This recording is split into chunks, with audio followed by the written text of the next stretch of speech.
my name is Emily Ma. I am an adjunct lecturer for the Stanford Technology Ventures Program and your professor for the Entrepreneurial Thought Leaders series. And I am just so thrilled to be able to sit up here with my classmate from 20 some years ago. We'll just round down to 20. How about that? Oldies. Elizabeth Weil. She is the first speaker we're going to have who is both an operator and a venture capitalist. And I'm going to read your formal bio as an intro, and then we're going to dive into a bit of a fireside chat. Where'd this come from? ChatGPT? Your assistant. Your assistant. I can't tell if it's artificial or human, but this is what we were shared with your bio. So Elizabeth Weil is the founder and GP at Scribble Ventures, the seed fund where builders from OpenAI, Meta, Twitter, Instagram, and A16Z, I'm Canadian, channel their operator DNA backing the next generation of AI native companies. Founded in 2020 during the pandemic, wow, Scribble has backed startups such as Whatnot, Stoke, Base 10, Periodic Labs, Hadrian, and Applied Compute, among others. Elizabeth is an early Twitter executive as the company scaled from 50 to 3,000 people, so Twitter is now known as X. She was she was a partner in Andreessen Horowitz as the firm was scaling and was most recently a managing director at 137 Ventures. Elizabeth is a Stanford alum, my class, right, of Mayfield Fellows, 2003. And I'm just so thrilled she can give you a 360-degree view as an operator, as an entrepreneur, as a venture capitalist, and now running her own fund. So huge round of applause for Elizabeth Weil. Elizabeth, I can still remember, actually we just looked at the photograph. We painted a wall at Old Union as part of our Mayfield Fellows class. In 2003, I guess. It was the summer of 2003. And you have had such an amazing career since then. I've admired you from afar.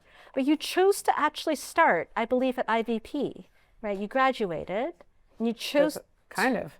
Oh, kind of. Well, you did have your Mayfield Fellows summer internship. I had my Mayfield Fellows summer internship, which was at a company called Auction Drop. So cool. You drop it off, we sell it on eBay. Coolest idea. I had so much fun, grew from 8th employee to 130 and back down to negative.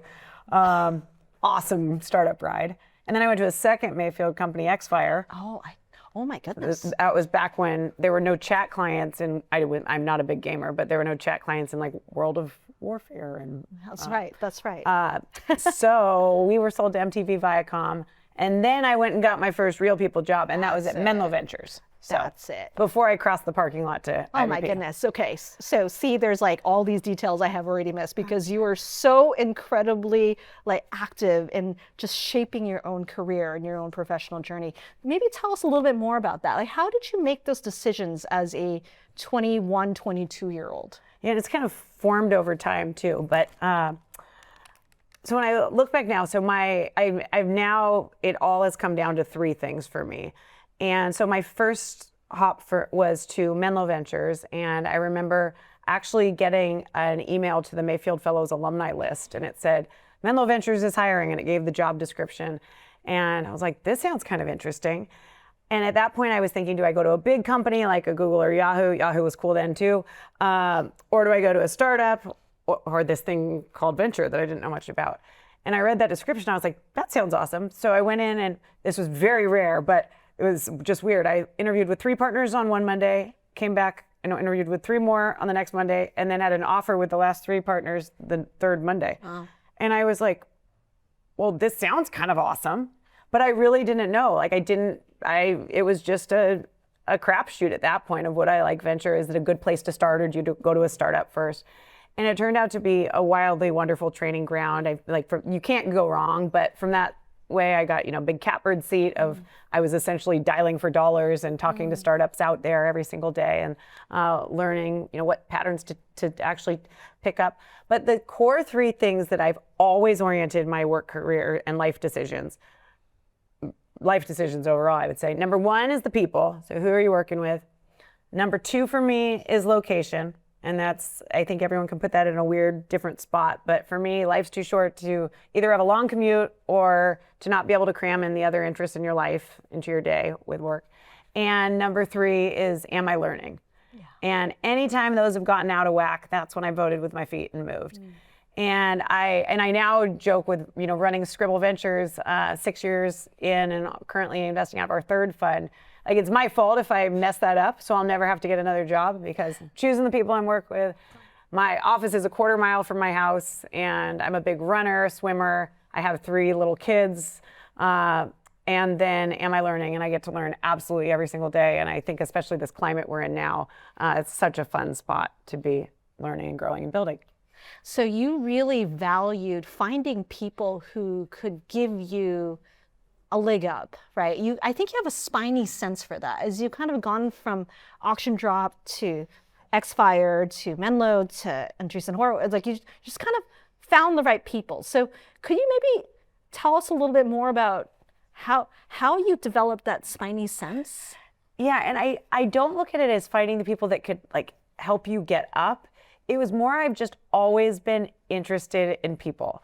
And I always joke that in a female career, there's 2 times where you can totally ignore your email. And 1 is on your honeymoon, and 2 is on maternity leave. And when I looked at those 2 times in my life, I'm like, what was I doing? I was connecting people. I was introducing startups to other folks. Oh, you should meet this person. You're interested in X, Y, or Z. And that's just so natural to what I love to do.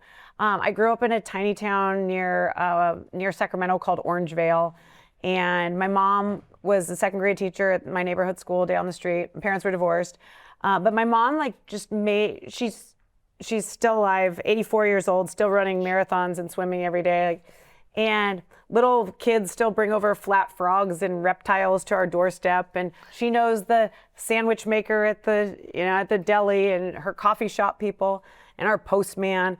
And it was always this, I think, craving of mine to make a big world feel small. And I've tried to do that. I did that over Stanford. I knew like the great salad maker at Tressiter, and like, you just collect all these people, and it makes everyone tick, and it's like there's something interesting about everyone. And I think I've just been curious. And then the more people you connect, then they go on to connect beyond you, and more interesting things happen. And I think that's why this is absolutely the perfect job for me too. But I would say, especially as you start to grow your career, I was thinking about this today and my time at Twitter. I mean, 50 to 3,000 people over 4 years was a wild ride. Like, you are too busy every day, you don't have a gap in your calendar. And it is mission critical what you're working on. But after a few years into Twitter, I made a rule for myself, like, always at least once a week have a coffee, a lunch with some interesting other person that doesn't work at Twitter. And those are the people that you're going to find your next job from. Those are the people that are going to plant a seed in your head about a new area that's growing. And I think that the more you apply that to just meet somebody new, and they'll brain expand you, and if nothing else, it's a wasted hour, and that's okay. So, and you still learn something. In these cases, would you recommend our students just write to these folks, or find a way to chat with? Like, how do you land a coffee chat like that? Because it's not necessarily easy. It might be easy to you, but maybe not easy to everyone. So it is very organic, but even the people that you're meeting in classes that you just don't know, like, they have something interesting about them, or they might be interested in longevity and health tech, and then you have this other friend that's interested in aging, and you put, so you just keeping an open mind. But also, I think you'd be so shocked at how willing, especially the Stanford alumni group, is willing to return an email, hop on a Zoom, take a walk, have a meal, grab a coffee. Like, we've all been there. Yeah. And I think something so unique, and why I do not think universities are dead, even with AI, especially universities like Stanford. I think there's just this shared mafia feeling that you'll always be a part of this crew for the rest of your life. Yeah. And so start there, but then that'll expand beyond. Yeah, it's so interesting to sort of round the loop for our students here. If you remember in week 2, we had Brendan Foodie come, and he dropped out of school. He dropped out of Georgetown at the end of sophomore year, and he talked about how it wasn't necessarily the academic experience that was most important to him, literally building a $1 billion company in 18 months, but it was the community, right? So you live within a community, so tap into that incredible community. And I really liked how you described it as kind of a little bit of a mafia, right? It does come with that, and make the most of that you're part of this family. And I do just look at life like this giant scavenger hunt. And I think that's what's so fun about starting today and putting the pieces together. Okay, let's reflect a little bit actually operator and then VC experiences before we come back to Scribble. So you've been an operator, 50 to 3,000 at Twitter. You saw that kind of growth. Obviously you were also in a couple of other companies. What were some key lessons you learned as an operator that you still hold true in your heart today? When you're building something, you have that skip in your step. And that's what I want every person here to find. When I was at Twitter, like every day was so energizing. And you were working with the best people in my career. But again, coming back to the people side, so I ran acquisitions, BD at the time, sold the first Twitter ad. It was the Wild West then. It was everything kind of non-eng, and it morphed and grew. And then I was focused on culture for a bit and did our new hire orientation every Monday. It was a fun time. But what I learned early from the Twitter experience, and this is no credit to me, but the early founding team and the people that went before me, is everybody there was interesting in something else in addition to their day job. Mm-hmm. And it just made for this really robust, enriched culture where you'd sit at a table and you'd be, yes, with a world-class engineer, but then they're also the world champion of the Rubik's Cube.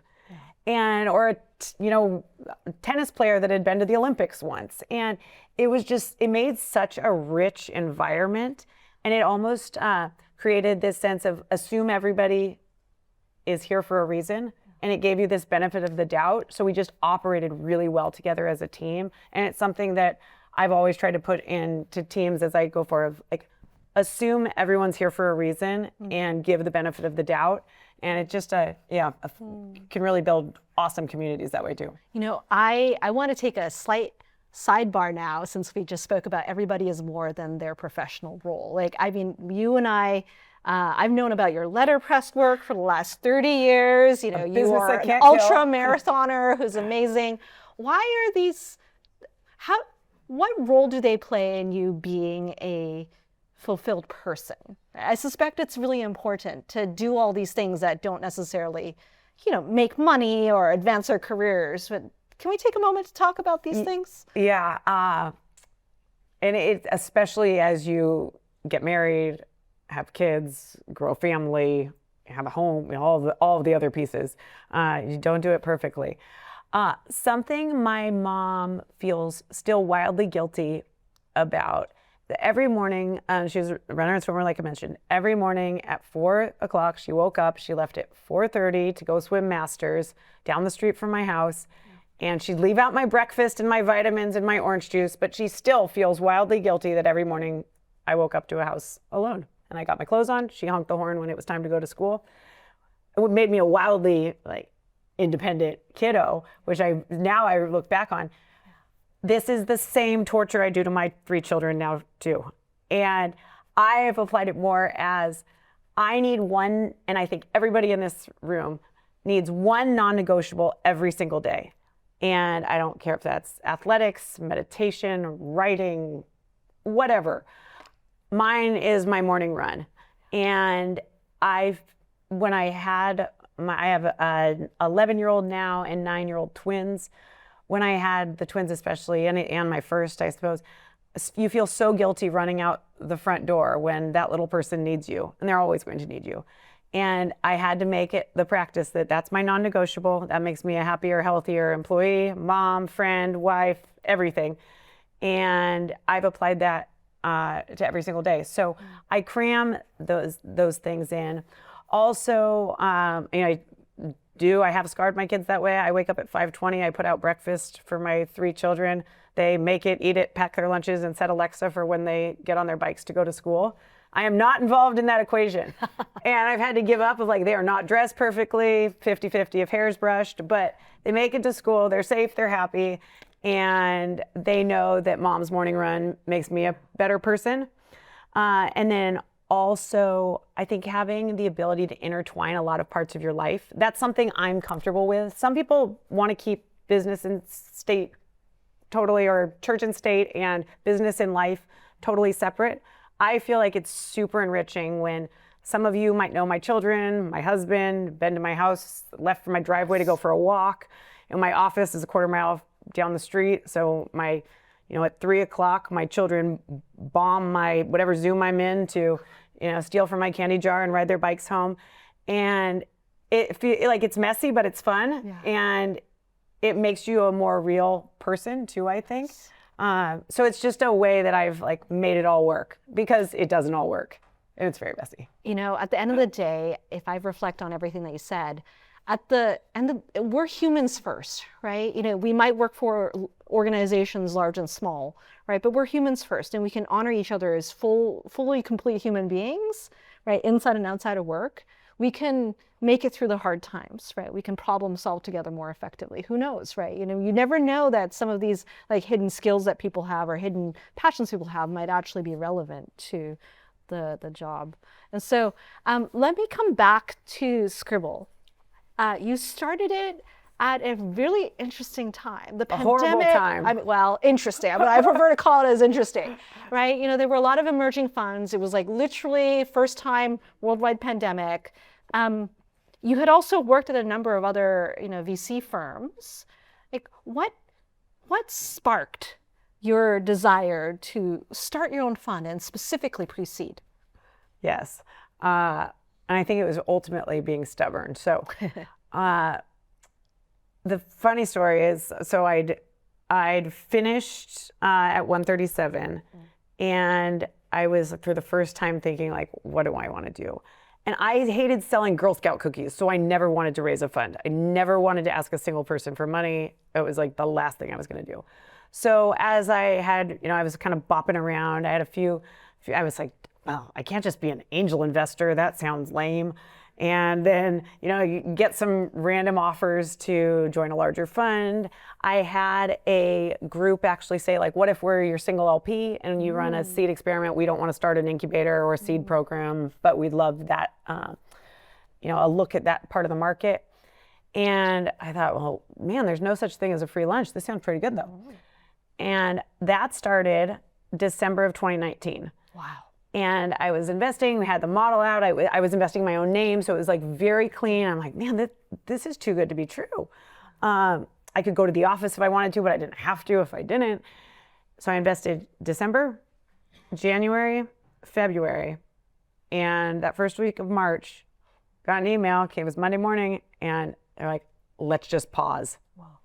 And I was like, pause? We're at an inflection point in the universe right now, going into a global pandemic. Everything's going to change, even if it's, it's going to move markets one way or the other, but why do you want to miss, all of that? And the pause was another week, let's just pause. And I think there was the gotcha. It's there was the no such thing as a free lunch. And I ultimately wasn't the decision maker to do that. So at that, being stubborn, if I wanted to build a world-class venture firm and invest in pre-seed and seed opportunities at that point in time, I needed to raise capital. I needed to do it fast. I had 1-year-old twins and a 3-year-old that were being told to do Zoom school, remotely. Doesn't work so well when you can't read. So life was really messy, and it was the worst time. And I walked miles and miles in Portola Valley, where I live, dialing for dollars essentially, but really starting to learn LPs. A lot of just my existing network of the people that put me in business were executives, operators, other people that just took a bet. And now have about nearly 300 million under management in 6 years. So we're growing. Wow. And this is your third fund? Third fund. God, you're amazing. And 2 breakout funds. You're amazing. Okay, for our students who are curious, what is pre-seed, right? There's seed, there's series A, B, C, D, E, F, G, A, B, C, Yeah. What is pre-seed, and how how did you think about like fund size, check size, who you were looking for? Like talk through, like maybe some of the basics of what this is. So one of the things I've always been able to do in my venture career is invest collaboratively. I've either been in a role that allowed that or a size that allowed that. And I really wanted that for Scribble. Sharp-elbowed is not my style. I think you can build a more robust cap table when you have others on it with you that are helping with different superpowers. So Scribble One was a $50 million fund focused on pre-seed and seed. Writing, now we write roughly $750K to $1.5 million initial check. So right there to be next to another grade on the cap table that looks similar to us. Pre-seed is often a couple of founders, maybe a light PowerPoint, an idea starting to grow and build. You're putting in, maybe the round is 1 to 2 million. Seeds have graduated so much larger now, especially in this day and age. But it's really a lot more hands-on with that founder. Often, when we're in pre-seed opportunities, we're introducing them to, their banker. We're helping them meet with a real estate person to get some square feet in San Francisco. So you're helping all over the place, let alone strategy. Seed, it's a little bit bigger, a little bit baked. And larger rounds now. But I just think so much of the Scribble model is backing, I say, top 1% founders that are doing wild swings and the people that you want to be in business with no matter what. At pre-seed and seed, there's still a huge likelihood to shift, pivot, change, wind down. But the people you want to be in business with over and over again. And that's what I really try to strike high for with Scribble at the pre-seed and seed levels. What makes for a 1%, top 1% founder or founding team? Oh, you can feel it. You can feel it. Today I wanted to, when the intro was right, the idea was right. And I just was it's just not those people that you wanted to go meet and brainstorm with and whiteboard. I want to have that feeling that you're going to run through walls and then that guttural desire of why you this person on the planet to build this company. And sometimes that comes back and down to, what your mom did or where you grew up or some formative life experience. I met somebody in a fintech space and he had to go knock door to door doing collections when he was younger for something. And wow. That shaped why he needed to build this. And, and when you just have that guttural desire that I'm going to make this happen, this is my life's work. Yeah. When it hits that, then you really feel like it. I've picked up on a theme here. There's something about dialing for dollars, going door to door. There's something about, as engineers, I think I'm very introverted. I was very introverted, but I learned how to show up. I learned how to persist. I learned how to take, 90 no's to get one yes, right? Can we pause for a second and talk about that? Because it sounds like this is like a theme, right? You've done it. Founders who can have the grit to persist through a lot of no's. And a lot of people say that the best job, even if it's not what you think you want to go into, is sales and learning how to do sales. That always terrified me. I didn't want to have a bounty on my head because it would show a number of was I not performing? I bet a lot of people in this audience would kill it at sales. As soon as you get a number that you're trying to hit, plus an add-on or a commission or something, I bet a lot of people would realize you like it. And I never did do that because it terrified me. But you have to grow that skill somehow. And raising a fund, I definitely had to build that skill. How did you get over your terror? Some people say, and I don't really subscribe to this, some people say, look at it like you're doing them a favor. You're allowing them the opportunity to invest in Scribble. That's cool. I think that's not totally my style. Okay. I wish I could think that way. I think I, again, look at it like a scavenger hunt. One of my LPs I walked with today, it's a big, multi-family office or a single family office, but they have some stakes in Anheuser-Busch bottling facilities in San Paulo and sports teams in Switzerland and just weird things.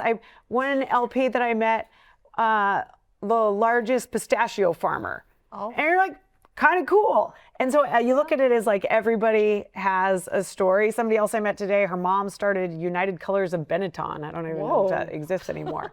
But you just like, there's always some weird story. Gosh. And so I just look at it more as a journey of getting to know people, and then making the ask, and really crafting my own cap table that I enjoy. And that's my goal. You have the most amazing collection of interesting people, for real. I like that. Yeah. If it would be literally the United Colors of Benetton, right? Like all these colors. And that was just today. That was weird. That was one day. My God, that's so crazy. Tell me a little bit more about some of the domains that you're excited about right now. I think, as students are looking for, to join organizations or do their own startups, like what verticals or what domains or even horizontals are like of interest to you, like that are sort of important for this moment in time? And I do think AI, we don't even have to say AI now, because I think that has underpinnings in absolutely everything going forward. So take that on. I think everything we do touches that. And we do touch a lot of things like fintech, dev tools. We love some of those, just the very traditional cool things to invest in. We've been doing AI since the start of the fund 6 years ago. My husband recently spent the last 2 years at OpenAI, and before had been at Planet Labs in the space side of the world, had co-founded Libra, Facebook's crypto stuff. So we have weird investments across crypto, space, deep tech, AI, and one of the big categories right now that we've been looking into, there's a lot going on the longevity and health side, drug discovery and AI. We have a materials science company. We invested in our first peptide company, and there's so much happening all over the space. And I like some of those other. I think education is. I think we're all going to have a tutor in our pockets, and that's still taking. We haven't seen the big form factor there. Also, I think each and every one of us will be able to outlast ourselves. And what I mean by that is I think my children will be able to query my brain. And they might be able to say, like, where was your favorite childhood experience? Or I know you had high blood pressure. What medication worked for you? And so I think there will be this weird, how are we living beyond ourselves? So many of the old archaic industries are being changed with great AI tools, and that's something that we deeply, deeply invest in. But some of these bigger swings, we've done a lot in defense tech recently. And then we just did our first data centers in space investment. So we take some of these really huge swings too. So I think why I like the portfolio strategy is you have some of these real nuts and bolts that you're going to see, you'll sell to enterprises, go the traditional way, and then the big thinking ideas of what else is going to exist. And I think each and every one of us will be shocked that 2 of you are taking the same prescription drug. I think we will all have customized medicine, in a matter of years. And I think we'll be shocked at some of the things that just so quickly can change and improve for the better. Amazing. Okay. I'm going to ask 2 more questions. The first one is quite important. You are a power couple, you and Kevin, Elizabeth and Kevin Weil, power couple. Probably the first power couple who have both individually actually spoken at ETL. He got asked first. That was a mistake on our part. He's a pretty good egg, though. We love you, Kevin. Tell us how do you make that work, right? Because at the end of the day, you're a team as well. Yeah, that is true. In the people thread of who you choose who you marry well, if you do marry. That is a number one. Don't mess it up. So Kevin and I actually met at Stanford on the triathlon team, and I was wildly younger than I thought. I hadn't dated anyone, seriously through that. He'd done unfortunately, his undergrad at Harvard and came out for his PhD in theoretical particle physics at Stanford. So there was no way I was going to overlap with that guy in any of my classes. But we met on the triathlon team. And, it was very odd, like when you know. I thought I was going to be marrying a physics professor that was going to take me to Ohio or something. And he started seeing that I was in venture, and venture was you're meeting different people and you're talking to companies. and he started getting interested in this like startup thing. Yes. And he joined some classmates from Harvard that were working on a Muni Wi-Fi thing. He started to get the bug. And then I came home from Institutional Venture Partners, and I said, hey, we need somebody to start the analytics team at Twitter. We'd made the investment in Twitter. And he's like, I can do that. I have no idea why he thought he could go take an engineering job at Twitter, but he was hired as the 30th employee on the spot by Evan Biz. And then he was having so much fun. That's what ultimately got me over to Twitter. And in the early days, we were scaling so quickly. Most people didn't know we were married. We were married. We had bought our house in Portola Valley actually before we were married and before we left Stanford. And so we've been very used to working in the same area. Some people are like totally polarized by, a couple that's working together, because he's part of Scribble as well. It's not his day job. He's a day-to-day operator, but we don't do any personal angel investing anymore. It all comes through Scribble. So we like keeping him as an operator. He has great own networks, but it's always just worked. It's fun being included in dinners where often people seat us at different ends of the table, and we're like, no, that would be a date night. Like, we want to be seated together, because the hard part is two people going in extremely different directions too. We just don't overlap that much.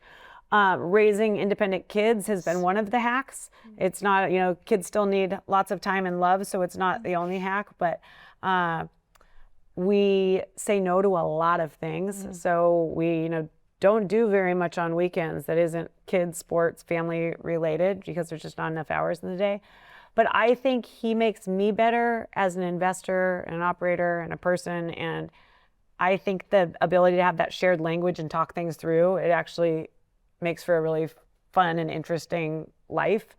I also think it allows us to have this shared language that we can use with the kids. Like, the kids see what we do too. And instead of trying to hide our work, they are in it as well. So it's extremely messy. We're out of time. We're often snappy. And, it's not perfect, but we are so driven by the work we do that it's less the feeling of, you're going out to do this work dinner, or you have to go take this meeting. It's kind of this shared language that what we do is important to us. We love it. We're in it. And it means you had a lot of shared friends too, that we've just been able to make it all work and overlap into our networks. So beautiful. Okay, final question. As you know Tina very well. So Tina Seelig was the founder of the Entrepreneurial Thought Leaders series over 25 years ago, I believe. She wrote a book called What I Wish I Knew When I Was 20. So if you can, take a time machine back to when you were 20, MSNE, I believe, student. Oh, man. What is one sentence you would tell yourself about what's to come? Ooh, gave away a lot of my secrets. One thread would have been the people, make time to be interested in others and take that coffee, even when you're really busy on a problem set or studying for a midterm or something. I think I would have to bring it back to choose one non-negotiable for yourself that you are going to prioritize, and that will make you a happier, healthier human forever going forward.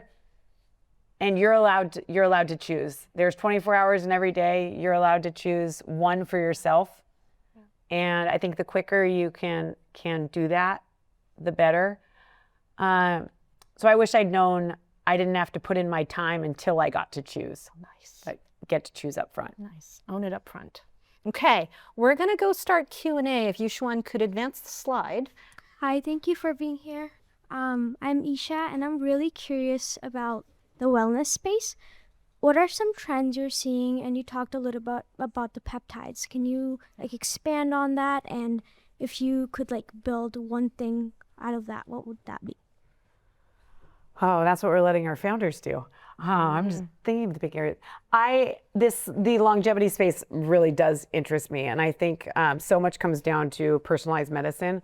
Some of the drug discovery and AI companies that we're doing are able to, slice and dice things. We even have one that is able to engineer drugs that will go in and essentially like be able to prevent some surgeries. So doing some of the things via medication format.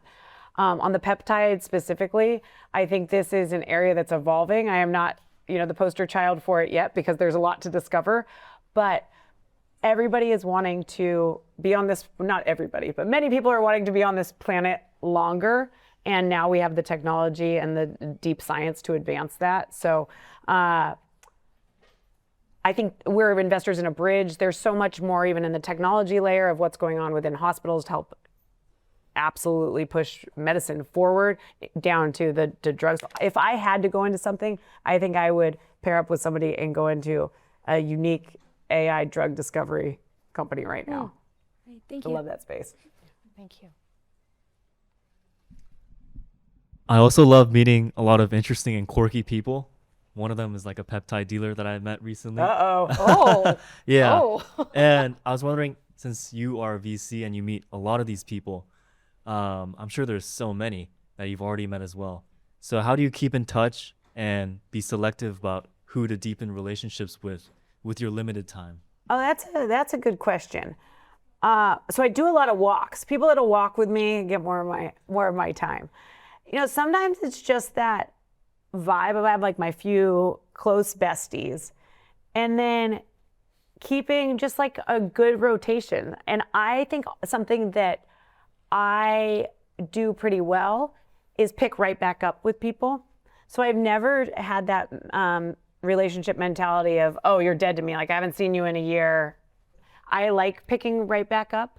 So I think people that just make an effort and, it's always like be beneficial to each other. So reach out and you have a tip or a book or I know you like this or I saw this and thought of you. So, just kind of those like normal being human ways. But that's a good question. I do not have a CRM that's like built and telling me who to go on a walk with. That could be done. Thank you for your talk. It was quite inspiring. I think I have a rather selfish ask. Yes. So right now I am in that stage where I'm still in the -1 to 0 phase, where I'm like trying to talk to as many people, go on those coffee chats. And I'm doing this thing where every, great VC that I find, I take a selfie with them. Whoa. And I save that with your email. And someday, when I do start towards the later half of the year, I will send you a picture with that selfie. And maybe we can go on a coffee chat. You're allowed. Wow. Good. I'll do it. Okay, yeah. Yes, you go may. ahead. This is going to be a first for ETL. It's going to be Selfie pretty on cool. stage. That's right. We're going to demonstrate how to get someone's email. So the funny thing about this is, when I'm dialing for dollars or I'm trying to meet LPs, there are a few conferences that I go to that you just don't remember all of the people. Yeah. And that's actually the way I do because Really? I'm just kind of gutsy and I'm like selfie and I'm kind of a little avant-garde, you can tell. So selfie this, I'm usually wearing something bright. Send them a text right there with it, and then it's the best way to remember who that person was because that I do. You do meet a lot of people who don't have very great memory. So yes. Speaking of which, rather than emails, you text them. Yes. So that's another tip, right? To get onto people's radars. Sometimes a plain old call on the phone or a text actually works better. Yep. And then you can always move it to email. But yeah. Can I go for one more? I don't know. I don't like the rules here. You got a little bit of time. Go for it. One more. One of the things is, when I want an investment, I can probably extend my network and figure out a way to get that, the VC.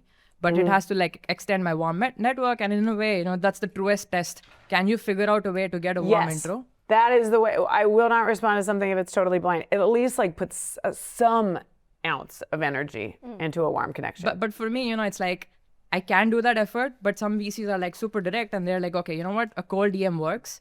And my thought process is hey, I will figure out a way to get a warm intro to you. But if I had to do a cold outreach just to cover a large surface area, what's the right way to do it? Okay, so if you have to, because I think given this day and age, like you can find somebody that knows somebody knows somebody. We have LinkedIn, for heaven's sake, even if it's bad. I have responded to the very cold that didn't have it come via a person if they dig up something so random about me. Like somebody found out that I was the first pole vaulting female at my school in high school. We're like, where the heck did you find that? Somebody else found out that I was a Rube Goldberg device champion in 8th grade. Gold medal. And like when somebody, science Olympiad nerd. But when somebody like finds something now, like go do something random where you're like, that's just weird and I like it. Yeah. Wow. Wow. Be crafty. Nice with it. That's very cool. Very cool. Come on up. Hi, I'm Pratik. Like I think Bay Area is blessed, as in like this area has this great ecosystem, right, of innovations, of venture capitalists and university. So I want to know, like, what are some of the events that you look forward to, like some annual events, or you know, or maybe it could be something that happens once in 5 years. That's a good question. Selfishly, we do Camp Scribble in our backyard every year, and that's like our founders, some of our investors, our extended network. So that's kind of the one I get to craft. I really like smaller events typically. We host maybe 12 to 14 Scribble dinners every year, lunches, or picnic hikes. And pick theme, pick a founder lens, pick a interest area.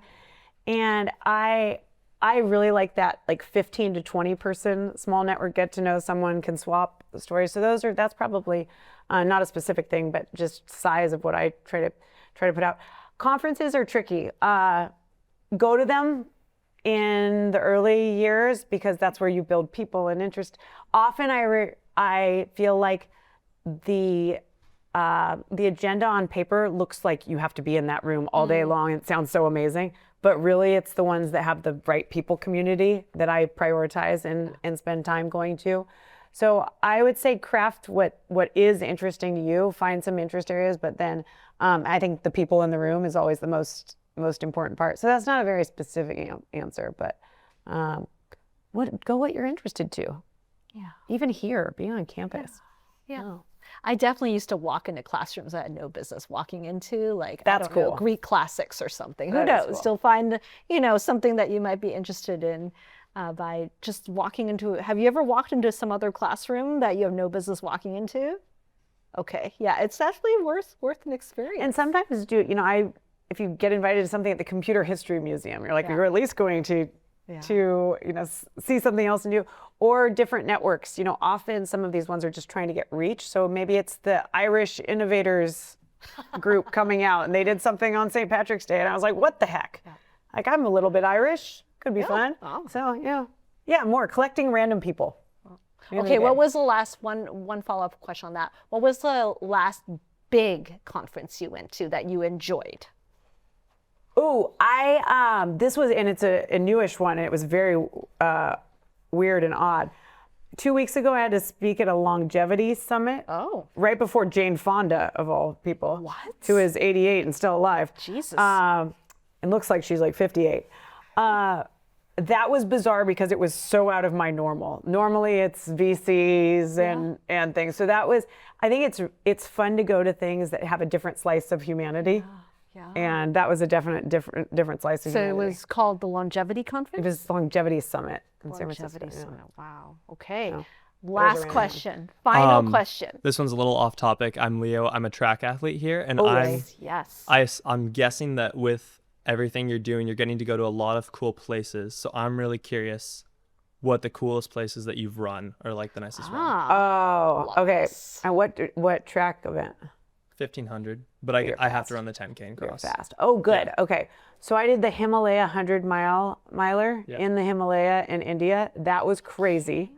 1 foot in Nepal, 1 foot in India. So it's like right on the border there. That was wild, but awesome. Kevin and I do usually plan our vacations where we go and wear ourselves out somewhere and then we lay on a beach for 2 days. I would say don't be scared as you start to travel to do some of these, but then lean on other runners in the community. We created a long run in Vietnam, a stage race of our own. Again, like meeting different people and finding a way to do that. So we try to go in all different terrains.